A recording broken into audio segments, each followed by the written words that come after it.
Hello बच्चों, स्वागत है आप सभी का आपके अपने YouTube चैनल फिजिक्स क्लासेस में। बच्चों, जैसा आपको पता है कि हमने क्लास 10th का चैप्टर नंबर 7 जीव जनन कैसे करते हैं क्लास चैप्टर स्टार्ट किया हुआ है। इस चैप्टर में हमने 2 क्लास ले ली है ऑलरेडी। सबसे पहले मैं आपको ये सजेस्ट करूँगा कि आप जाइए उन 2 पार्ट को, पार्ट नंबर 1 और पार्ट नंबर 2 इस चैप्टर का देखिए।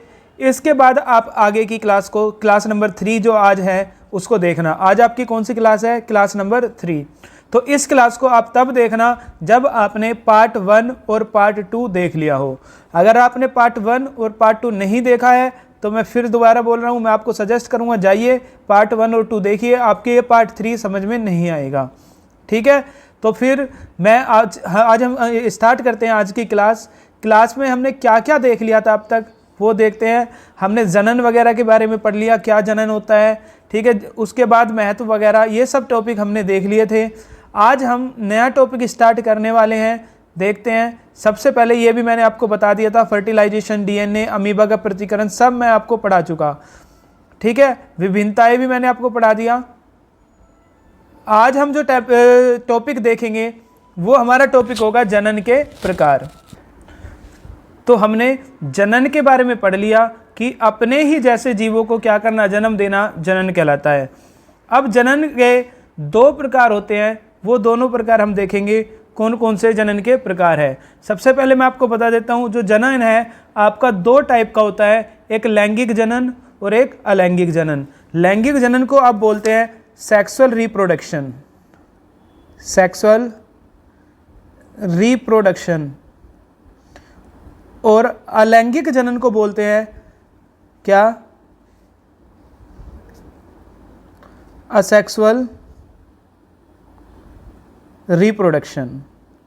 ठीक है, तो दोनों को आपको इंग्लिश में नाम भी याद रखना है, सेक्सुअल रिप्रोडक्शन यानी कि अलैंगिक जनन और सेक्सुअल रिप्रोडक्शन यानी कि लैंगिक जनन। तो चलिए फिर स्टार्ट करते हैं। सबसे पहले हम देखेंगे अलैंगिक जनन या फिर असेक्सुअल रिप्रोडक्शन। तो इसमें हम सबसे पहला टॉपिक देखेंगे क्या है, अलैंगिक जनन की परिभाषा देखेंगे, क्या अलैंगिक जनन होता है ये हम पढ़ेंगे। तो स्टार्ट करते हैं अलैंगिक जनन में। सबसे पहला, यह एक ऐसी प्रक्रिया है जिसमें नया जीव एकल जनक से बनता है। देखिए, अगर मैं अपनी बात करूं, हमारी मनुष्य की बात करूं, तो मनुष्य से अगर जनन करना है, किसी बच्चे को जन्म देना है, तो जितनी भूमिका माता की होती है उतनी ही भूमिका पिता की होती है। यानी कि 2 जनक चाहिए होते हैं, एक मेल और एक फीमेल। जबकि अलैंगिक जनन में आप देखेंगे कि इसमें 2 जनक की भूमिका नहीं होती। एक सिंगल जीव ही, एकल जीव ही मादा होगी और वही पुरुष होगा और वही क्या करेगा, जनन करेगा। तो ये कंपलसरी नहीं होता अलैंगिक जनन में कि 2 मादा और पुरुष हों। अलैंगिक जनन में केवल एक जनक होता है, केवल एक। दूसरा, इसमें युग्मक या जनन कोशिकाओं की कोई भूमिका नहीं होती। तो मैंने आपको क्या पढ़ाया हुआ था, मैंने आपको बहुत अच्छे से समझाया था गैमेट्स या सेक्स सेल के बारे में। उसमें मैंने आपको ये बताया था कि जो हमारे जनन कोशिकाओं में जो भाग लेती है कोशिका, जनन की क्रिया में जो कोशिका भाग लेती है उसको गैमेट बोलते हैं। क्या बोलते हैं? गैमेट। अब क्या होता है कि जब आपने देखा होगा जो गैमेट है, मेल पेरेंट होगा तो उसके पास होता है स्पर्म, और जो फीमेल पेरेंट होगा, उस फीमेल पेरेंट होगी, उसके अंदर क्या होता है? ओवम। जब फ्यूज करते हैं ओवम और स्पर्म तो फर्टिलाइजेशन की क्रिया द्वारा जाइगोट बनता है। क्या बनता है? युग्मनज या जाइगोट बनता है। तो इसमें क्या होगा, जनन कोशिकाओं की कोई भी भूमिका नहीं होती। इसमें हम नहीं देखेंगे कि गैमेट्स क्या होता है, ठीक है, नहीं जानेंगे इसमें हम। तीसरा, एक कोशिकीय और बहुकोशिकीय जीव अलैंगिक प्रजनन करते हैं। अभी हम आगे देखेंगे कुछ जीव ऐसे होंगे जो एक सेल के बने होंगे केवल, जैसे अमीबा, वो भी आप देखेंगे कि अलैंगिक जनन करेगा। और कुछ ऐसे होंगे जो बहुकोशिकीय होते हैं, जो बहुत सारी कोशिकाओं से मिलकर बनते हैं, वो भी अलैंगिक प्रजनन करते हैं। देखेंगे कौन कौन से होते हैं, अभी आगे पढ़ेंगे विस्तार पूर्वक बिल्कुल। नेक्स्ट, इस प्रक्रिया में जनक जीव या तो विभाजित हो जाता है या फिर जनक जीव का एक हिस्सा नया जीव बनाने के लिए अलग हो जाता है। तो ये एक ऐसी प्रक्रिया है जिसमें जो जनक है या तो अपने आप को तोड़ लेगा, टुकड़े टुकड़े में तोड़ देगा, या फिर क्या होगा, नया जीव बनाने के लिए कुछ शरीर का पार्ट अलग हो जाएगा। अभी समझ आ जाएगा आपको जब आप हर एक तरह के अलैंगिक जनन देखेंगे। उसके बाद इसमें उत्पन्न हुई संतान समान तथा समरूप होती है। मैंने आपको बताया था कि हम अपने मम्मी पापा के समान तो हैं, लेकिन मम्मी पापा के समरूप नहीं है। जैसे उनकी आँख होगी जरूरी नहीं है कि हमारी ही आँख भी वैसे ही हो, जैसे उनके बाल होंगे जरूरी नहीं कि हमारे भी बाल वैसे ही हों। यानी कि हम समरूप नहीं होते, समान तो होते हैं, हम मनुष्य है, मनुष्य ही पैदा करेंगे, लेकिन ये नहीं हो सकता कि समरूप भी हो। जैसे हमारे मम्मी पापा दिखते थे वैसे ही बिल्कुल सेम टू सेम, पिक्टो कॉपी, बिल्कुल डिक्टो कॉपी हम ऐसे ही दिखे, ऐसा पॉसिबल नहीं है। ठीक है, तो लेकिन अलैंगिक जनन में जो संतान उत्पन्न होती है बिल्कुल एक समान होगी मम्मी पापा के जैसी। अपनी मम्मी पापा से होते ही नहीं है, केवल एक ही जनक होगा और बिल्कुल समरूप होगी। जैसा वो दिखाई देता था जीव, ऐसे ही उनकी संतान दिखाई देगी। तो ये आपका अलैंगिक जनन है। चलिए देखते हैं नेक्स्ट। अब देखते हैं अलैंगिक जनन कौन कौन अलैंगिक जनन करते हैं। जैसे जीवाणु आप देखेंगे, बैक्टीरिया, उसमें भी अलैंगिक जनन पाया जाएगा। फिर प्रोटोजोआ, इसमें भी अलैंगिक जनन पाया जाएगा। कवक, इसमें भी अलैंगिक जनन पाया जाएगा। एकल जंतु कुछ जैसे हाइड्रा होता है, प्लानेरिया होता है, इनके अंदर भी आप देखेंगे कि अलैंगिक जनन पाया जाता है। तो ये हम देखेंगे अभी किन किन में अलैंगिक जनन पाया जाएगा।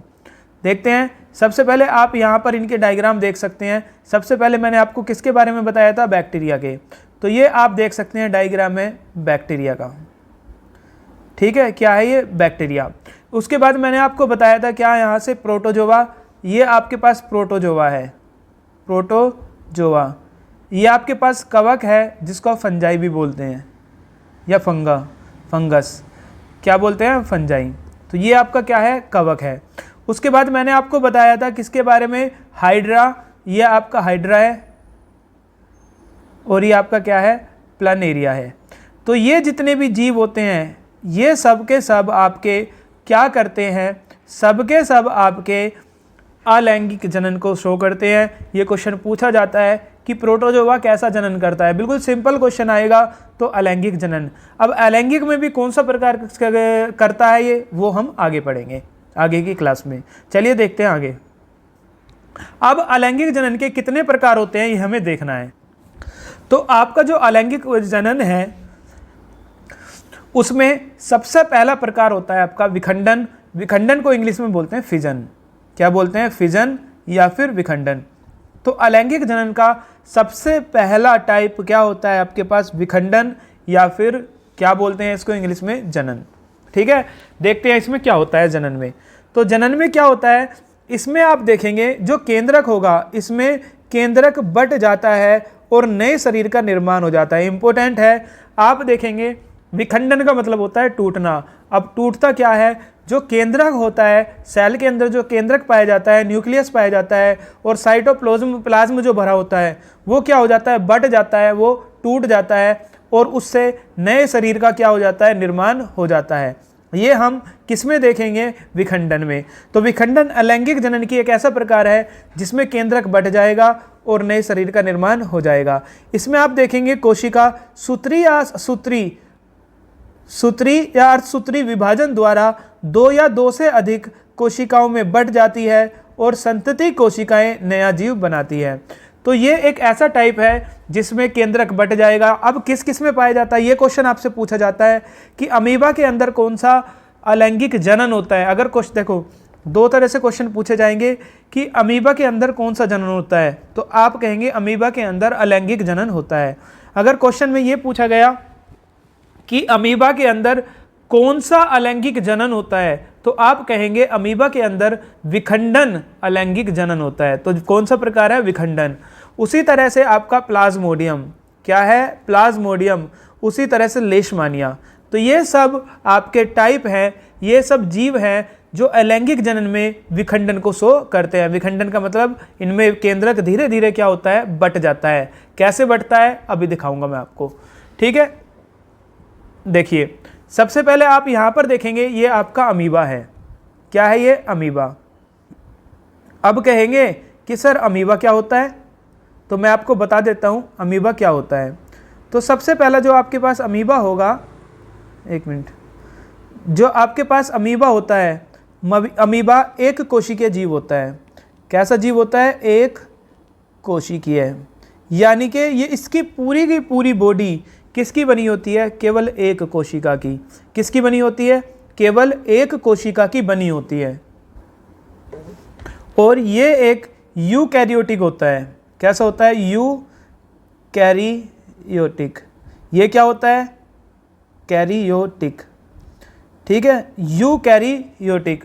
मैंने आपको बताया इसमें एक वेल डिफाइंड न्यूक्लियस पाया जाता है।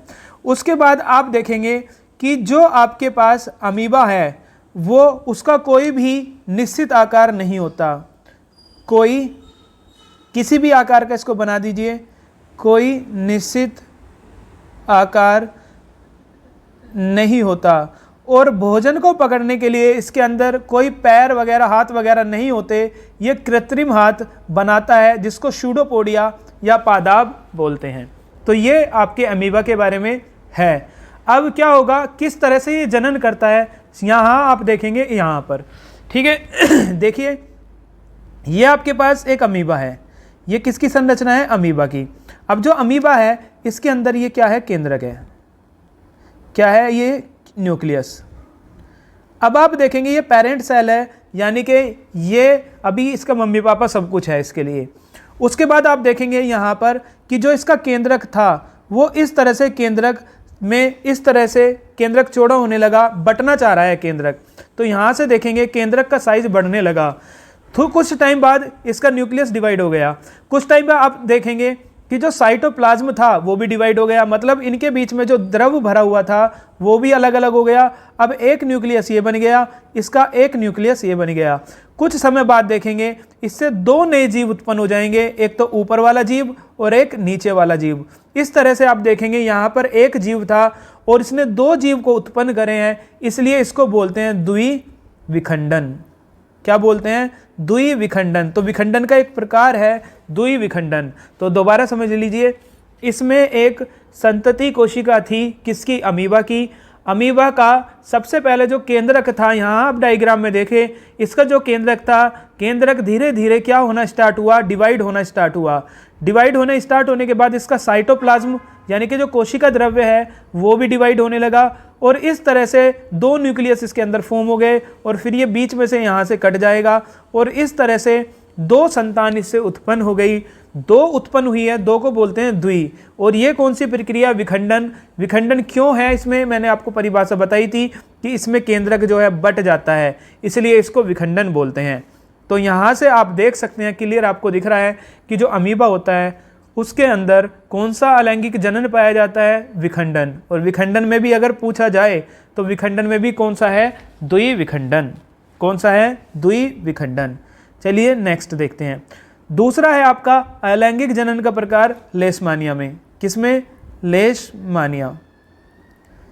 किसके अंदर? लेशमानिया के अंदर अलैंगिक जनन का आपको प्रकार देखना है किस तरह से होता है। सबसे पहले मैं आपको बता देता हूं कि आपने सुना होगा काला बुखार या ब्लैक अजार। काला बुखार या ब्लैक अजार, वो यही कोज करता है। उसका कोज कौन है? लेशमानिया। ठीक है, कंपटीशन का क्वेश्चन है कि जो काला बुखार होता है, ब्लैक अजार होता है, उसका कोज कौन है, उसका कारक कौन होता है? तो कौन होता है? लेशमानिया। लेशमानिया भी आपका एक कोशिकीय जीव है। कैसा जीव होता है? एक कोशिकीय है। ये भी आपका यूकैरियोटिक होता है। जिस तरह से आपके पास क्या था? अमीबा था, उसी तरह से ये भी यूकैरियोटिक होता है। ये भी एक प्रोटोजोआ होता है। क्या होता है? प्रोटोजोआ। ठीक है, और इसमें भी क्या पाए जाते हैं? मूवमेंट। देखिए क्या होगा कि इसमें आप यहां पर देखेंगे, डायग्राम आपको दिख रहा है, ये वाला डायग्राम देखिए सबसे पहले आप इस वाले डायग्राम में आप देखेंगे जो लेशमानिया है, इसके अंदर आप देखेंगे एक फिक्स इसका न्यूक्लियस है। क्या है इसका? न्यूक्लियस। सिंगल सेल की बॉडी है, एक ही सेल पाई जाएगी। उसके बाद आप देखेंगे ये वाला जो न्यूक्लियस है दूसरे वाला, अब ये थोड़ा बड़ा होने लगा, ये न्यूक्लियस बड़ा होने लगा, और बड़ा होने के बाद यहाँ पर आप देखेंगे कि न्यूक्लियस डिवाइड हो गया। न्यूक्लियस क्या हो गया? डिवाइड। जैसे ही न्यूक्लियस यहाँ पर डिवाइड हुआ, डिवाइड होने के बाद आप इस डायग्राम में देखेंगे कि ये न्यूक्लियस दोनों अलग हो गए, इसके जो केंद्रक थे वो अलग हो गए और अलग अलग बट गए। इसका मतलब अब यहाँ से ये बीच में से ब्रेक हो जाएगा, और ब्रेक होने के बाद, यहाँ से ब्रेक होने के बाद इसके जैसी दो संरचना बना लेगा। इसके जैसी कितनी संरचना बना लेगा? दो। तो इस तरह से यहाँ भी जो न्यूक्लियस है, केंद्रक है जीव का, वो डिवाइड हुआ है। इसलिए जो लेशमानिया है उसके अंदर भी कौन सा पाया जाता है? द्विविखंडन। कौन सा विखंडन पाया जाता है? द्वि। और विखंडन किसका प्रकार होता है? अलैंगिक जनन का। ठीक है, उम्मीद करता हूँ आपको समझ में आ गया होगा। तीसरा देखते हैं। तीसरा है आपके पास प्लाज्मोडियम। क्या है? प्लाज्मोडियम। ये प्लाज्मोडियम क्या है? ये वही है जो क्या करता है? बुखार का कोज क्या है इसका? जो बुखार, कौन से बुखार का? मलेरिया। मलेरिया बुखार का कोज करता है, वही क्या है आपके पास? लेशमानिया है। ये भी एक कोशिकीय जीव होता है। कैसा जीव है? एक कोशिकीय है।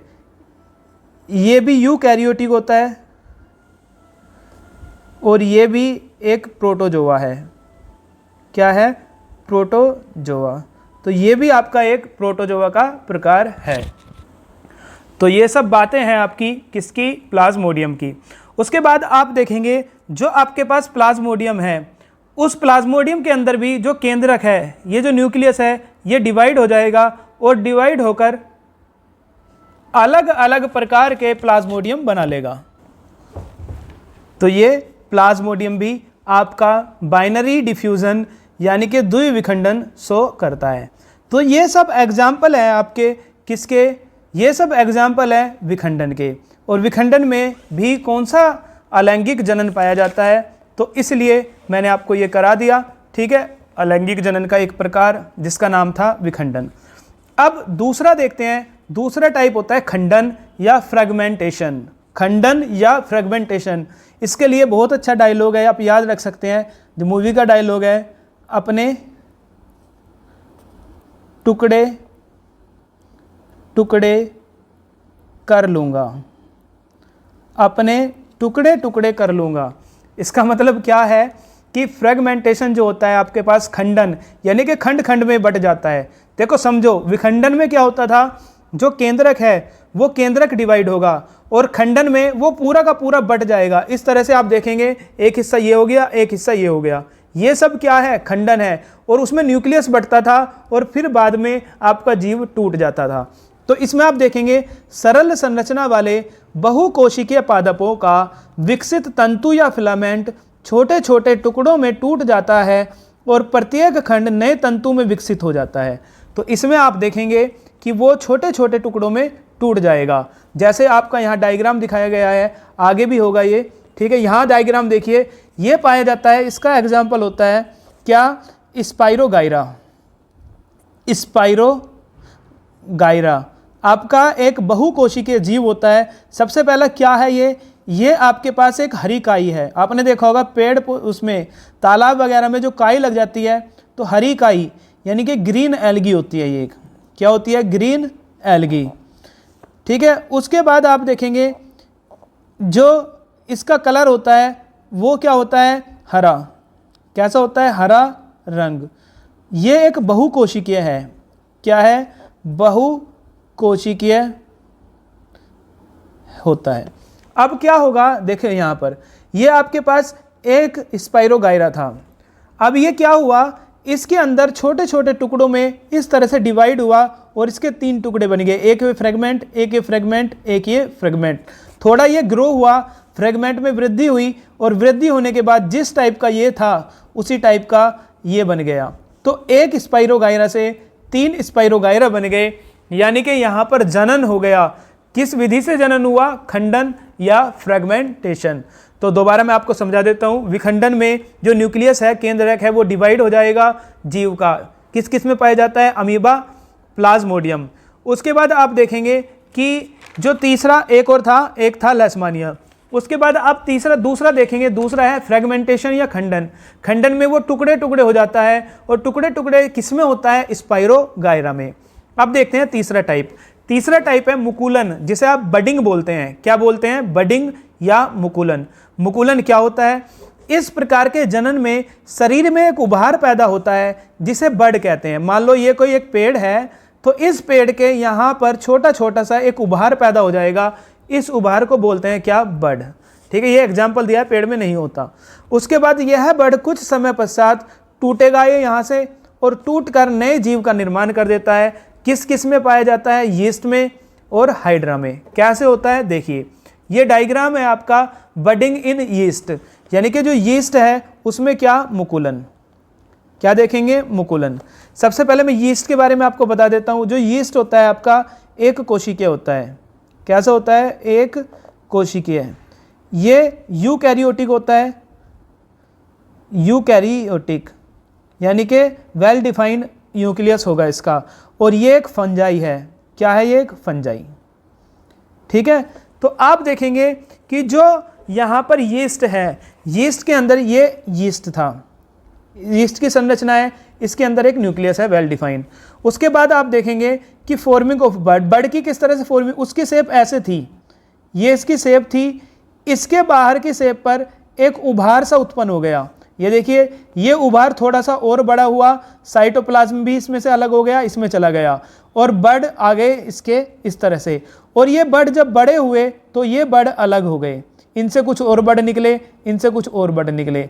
तो इस तरह से आप देखेंगे मुकुलन का मतलब होता है कि शरीर में एक उभार आ जाना। जैसे आप देखते हो अपने शरीर में, अगर किसी के शरीर में यहाँ पर कुछ क्या आ गया, मोटा सा हिस्सा, मांस थोड़ा सा लटक गया, वो क्या बोल सकते हो आप? बडिंग बोल सकते हो। तो बडिंग में शरीर का कुछ उभार बाहर निकलता है, और कुछ समय बाद वो डिवाइड हो जाता है, और डिवाइड होकर नया जीव पहले के जैसा, बिल्कुल जैसा पहले था उसी के जैसा नया जीव बना लेता है। तो किस में पाया जाता है? यीस्ट में। उसके बाद दूसरे में आप देखेंगे कि ये डायग्राम है आपका हाइड्रा का। किसका डायग्राम है? हाइड्रा। हाइड्रा भी आपका बहुकोशिकीय होता है। जो हाइड्रा है वो क्या है आपके पास? बहुकोशिकीय कोशिकीय। ये भी आपका क्या होता है? यूकैरियोटिक वेल डिफाइंड न्यूक्लियस पाया जाता है, यूकैरियोटिक, और ये जल में पाया जाता है। कहाँ पर पाया जाता है? जल में। तो ये जलीय है। तो आप देखेंगे यहाँ पर ये डायग्राम आप किसका देखेंगे? हाइड्रा का। तो हाइड्रा के अंदर इस तरह से छोटा सा बड निकल गया, ये निकल गया बड। अब इसकी जो पूंछ सी है, इस स्ट्रक्चर को बोलते हैं टेंटेकल्स।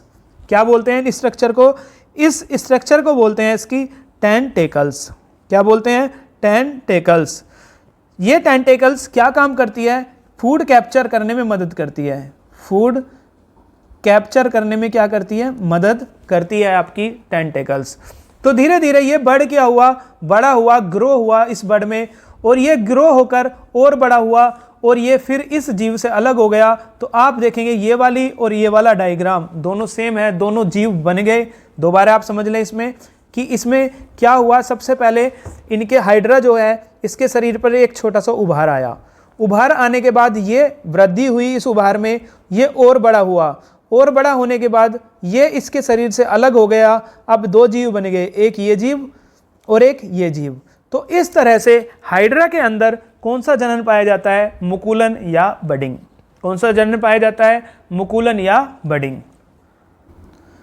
तो यहाँ पर आप डायग्राम में देखना किस तरह से मुकुलन होता है। देखिए, ये आपका क्या है? ये है आपका हाइड्रा।